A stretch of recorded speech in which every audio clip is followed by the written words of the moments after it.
नमस्कार साथियों, आपका स्वागत है Y9 एजुकेशन में। साथियों, इस SSGD एग्ज़ाम का जो एक्सपेक्टेड क्वेश्चन होता है उसको लेकर आए हैं। तो साथियों, उनका ध्यान से अध्ययन कीजिएगा और इनको पढ़कर अपने एग्ज़ाम को देने जाइएगा। तो साथियों, पहला क्वेश्चन है इसका, क्रोमोसोम की संरचना में कौन सा भाग लेते हैं? क्रोमोसोम की संरचना में कौन कौन भाग लेते हैं? तो साथियों, आपका सही आंसर क्या हो जाएगा?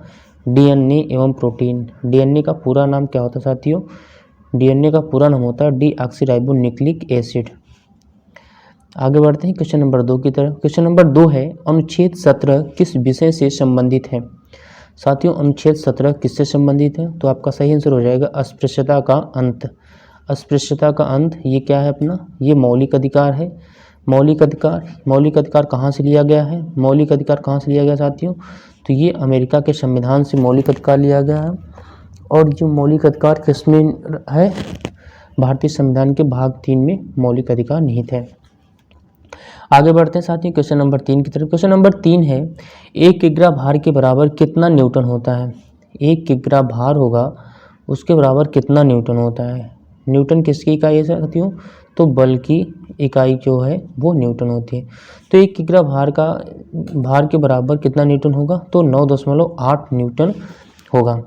आगे बढ़ते हैं क्वेश्चन नंबर 4 की तरफ। क्वेश्चन नंबर 4 है, उत्तर वैदिक काल के मृदभांडों में किस प्रकार के मृदभांडे सर्वोपरि विशिष्ट सूचक हैं? साथियों, जो उत्तर वैदिक जो मृदभांड बनते थे उसमें सबसे अच्छा, सबसे सर्वोपरि, सबसे विशिष्ट जो सर्वोपरि मृदभांड होता है वो कौन सा होता है? तो वो चित्रित धूसर मृदभांड होता था। कौन? चित्रित धूसर मृदभांड होता था। आगे बढ़ते हैं क्वेश्चन नंबर 5 की तरफ। क्वेश्चन नंबर 5 है, मुक्तेश्वर मंदिर कहाँ स्थित है? मुक्तेश्वर मंदिर साथियों आपका है भुवनेश्वर में। भुवनेश्वर कहाँ है? ये ओडिशा की राजधानी है भुवनेश्वर। आगे बढ़ते हैं क्वेश्चन नंबर 6 की तरफ। क्वेश्चन नंबर 6 है, पृथ्वी का भूमध्य रेखीय व्यास कितना है? साथियों, भूमध्य रेखीय व्यास पृथ्वी का कितना है? तो 12,756 किमी पृथ्वी का भूमध्य रेखीय व्यास है। साथियों, वीडियो अच्छा लग रहा है तो वीडियो को लाइक और शेयर कर दें, चैनल को सब्सक्राइब जरूर कर लें। मैडोना किसकी चित्रकृति है?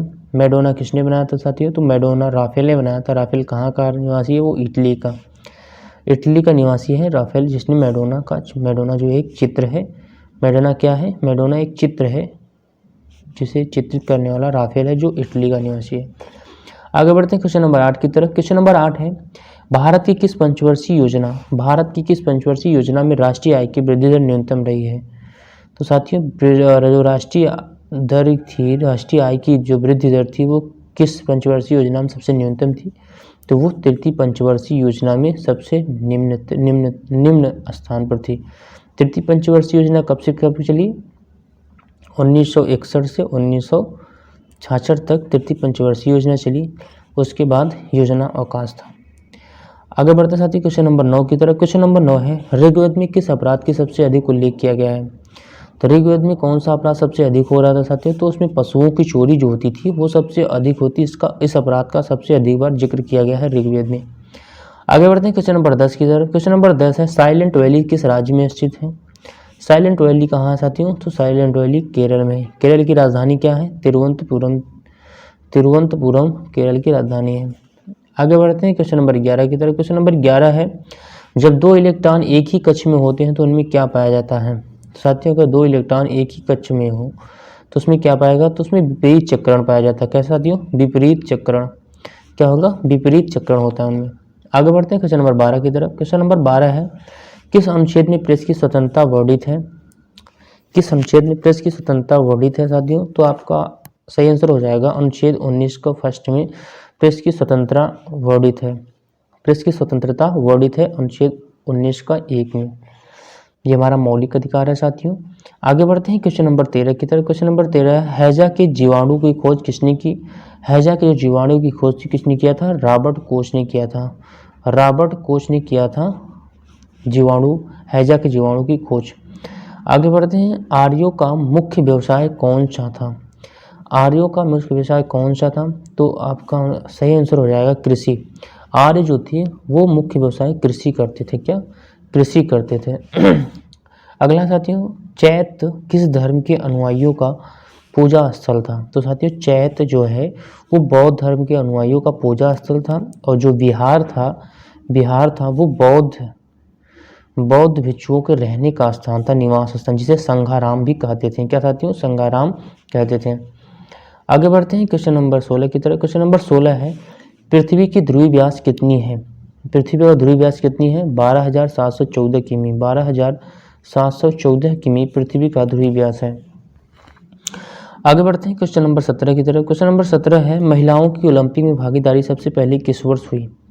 साथियों किस वर्ष से महिला जो है वो ओलंपिक में भाग लेने लगी? तो साथियों 1900 ईस्वी से महिलाओं की ओलंपिक में भागीदारी हुई थी, मतलब ओलंपिक में भाग लिया था सबसे पहले 1900 ईस्वी में। आगे बढ़ते हैं क्वेश्चन नंबर 18 की तरफ। क्वेश्चन नंबर 18 है, योजना अवकाश के कारण कौन सी पंचवर्षीय योजना देर से प्रारंभ हुई? तो योजना अवकाश के कारण कौन सी पंचवर्षीय योजना देर से हुई? वो चतुर्थ पंचवर्षीय योजना। योजना अवकाश कब से कब था साथियों? तो 1967, 1966, 1967, 1968 तक योजना अवकाश था। तो चतुर्थ पंचवर्षीय योजना कब से क्या? 1969 से 1974 तक चतुर्थ पंचवर्षीय योजना लागू चल था।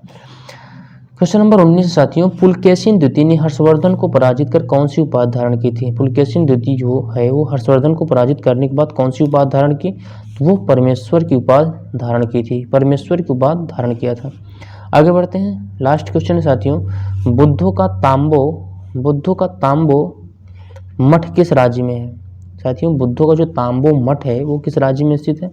तो राइट आंसर हो जाएगा आपका हिमाचल प्रदेश। हिमाचल प्रदेश में बुद्धों का जो तांबो मठ है वो हिमाचल प्रदेश में है।